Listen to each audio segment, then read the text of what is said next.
Will Jawando, thank you so much for joining us as you're running for a county seat in the state of Maryland. Thank you again. Thank you for having me.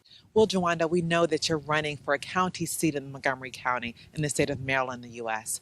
Tell us how you plan to impact the African community as you look to win this election.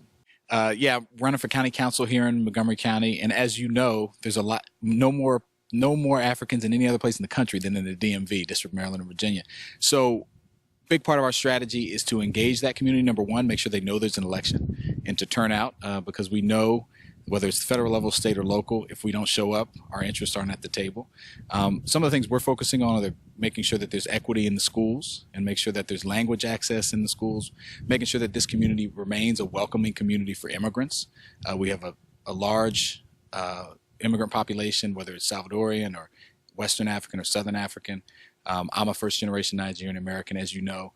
And so that's a big part of our campaign. We also want to make sure that our criminal justice system is fair and that our state's attorney and our police are actually community policing and protecting and serving and not profiling and working with the federal immigration officials. So we've got a lot of issues on the table. Unfortunately, we have a growing achievement gap in our schools between our kids of color and our low-income students and our white students, so we have to address that. And we're growing very fast. You know, we're a majority people of color community now, and so we need to adapt our policies and our approach and our cultural competency at the government level to make sure we're addressing everyone's needs. We know that DACA has been a big discussion, but specifically as it relates to the Latino community, not much has been talked about with the African community. Tell us how the African community is responding to DACA and how it might impact them.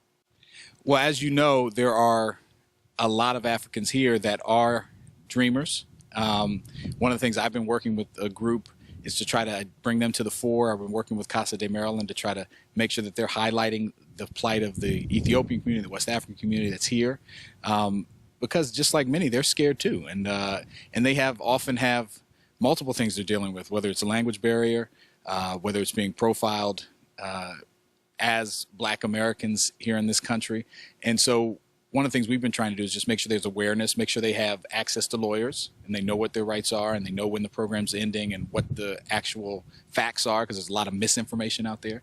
And we've been trying to make sure that things are translated into French and other languages, you know, not just Spanish, because obviously we have many languages spoken in the African diaspora. So those are some of the things we're doing, but mostly we're just trying to make sure people are engaged, because when you put your head in the ground, it's harder for us to advocate for resources and help. And so we're trying to make sure people come out, let us know who you are so that we can work with you, get you the access you need, get you the facts, and then hopefully get you to start advocating at the federal level so that we can extend DACA permanently.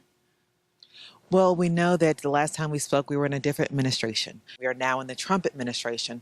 Tell us how President Trump could have an impact on the state of Maryland, but specifically the African immigrants in the U.S. Well, you know, we have this president who, I wouldn't say my president, this president who's called African countries S-hole countries. We had him demean Haitian Americans. So even though he meant that for evil, what I'm seeing is that in a new activism in our community. So people are saying, hey, we got to speak up.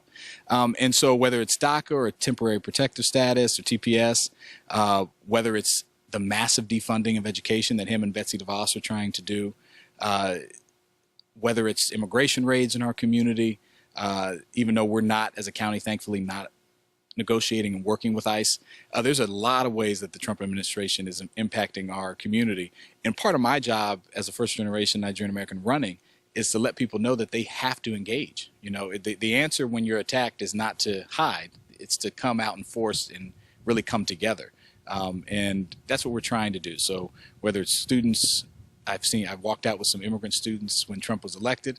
We're going to do it again for gun violence, because we know African Americans, Black people in this country, African immigrants are impacted the most by gun violence. And it's great that we're having a new discussion, but we've been talking about that for a long time.